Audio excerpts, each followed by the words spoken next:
यह कहानी मेरी फैक्ट्री का काम करने वाली जवान भाभी की है। मैंने उसकी काफ़ी मदद की थी, बदले में उसने खुद कहकर अपनी करवाई।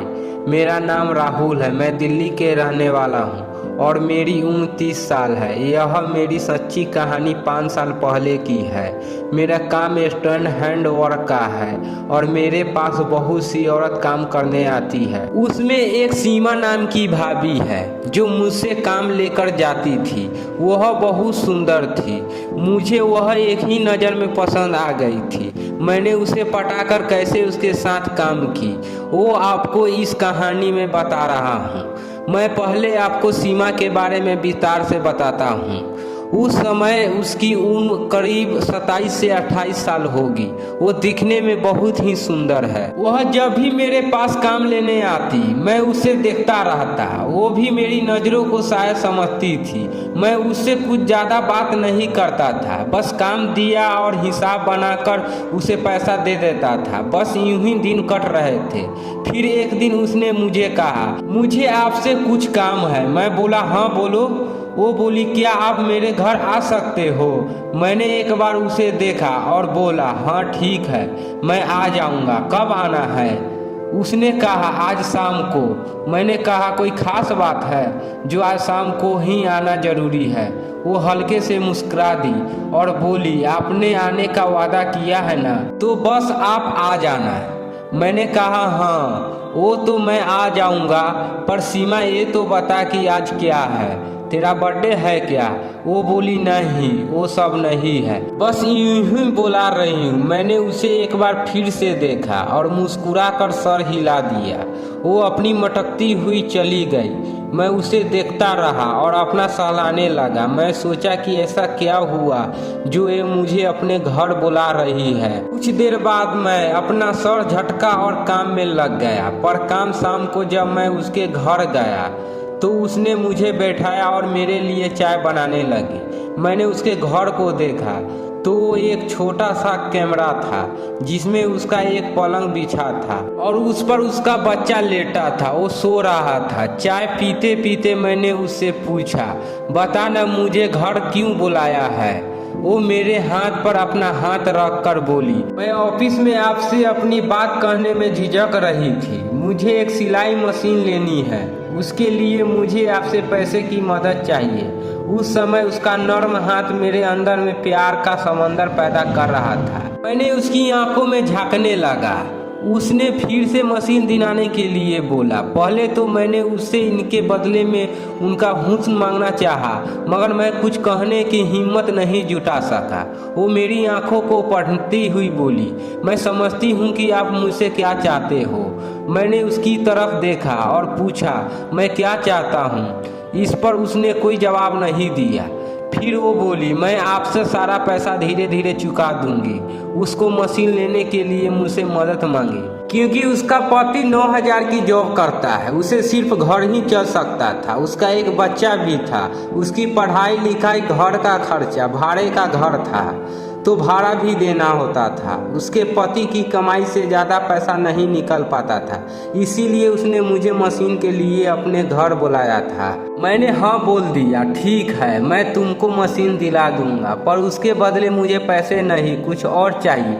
ये बात कहना ठीक नहीं है।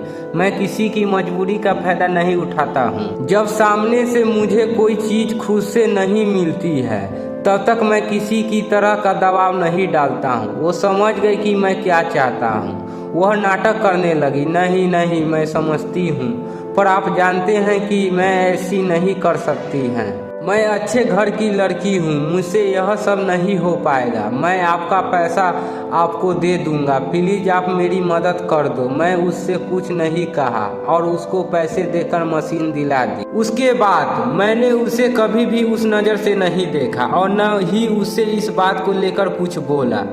उसने धीरे धीरे करके मेरा पैसा वापस करना चालू कर दिया। पहले ही महीने उसने मुझे 900 वापस की। फिर उसी महीने में उसे बच्चे की तबीयत खराब हो गई।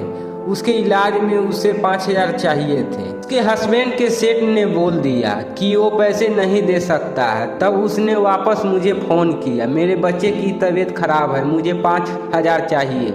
मैं यह पैसा भी आपको धीरे धीरे करके दे दूंगा। मैं देना तो नहीं चाहता था, पर उसके बच्चे की बात थी, इसीलिए मैंने पैसे दे दिए।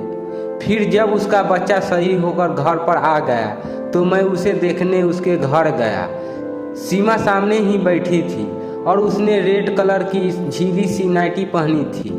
उसे देखकर तो मेरा पूरा खड़ा हो गया। फिर भी मैंने कंट्रोल करके उससे पूछा, बच्चा कैसा है, अब इसकी तबीयत कैसी है। उसने मुझे धन्यवाद किया, आपने समय पर मुझे पैसा दिया, इसीलिए आज इसकी तबीयत एकदम सही हो गई है। मैंने उससे कहा, कोई बात नहीं है, तुम्हारे बच्चे की बात थी तो ये मेरा ये फर्ज था। वो मेरी तरफ एक अजीब सी नज़र से देखने लगी। मैंने उससे कहा, तुम्हें और कुछ ज़रूरत हो तो मुझे बोलना। उसने भी हाँ बोला और साथ ही उसने ये भी कहा कि मैंने आपको गलत समझा। मैंने मन में कहा, तूने गलत नहीं समझा था, बस मैं कमीना नहीं हूँ। फिर मैं अपने ऑफिस आ गया। वो मुझे अब बदली बदली नज़रों से देखने लगी थी और जब भी मेरी नज़रों से उसे टकराती तो वो मुस्कुरा देती।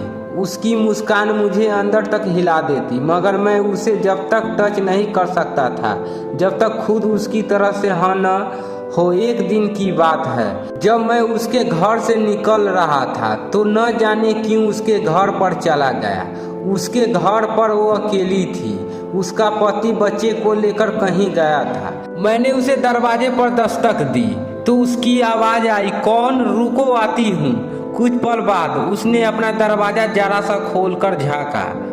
उसमें मैं दिखा तो वो खुश हो गई और उसने दरवाज़ा खोलकर मुझे अंदर बुलाया।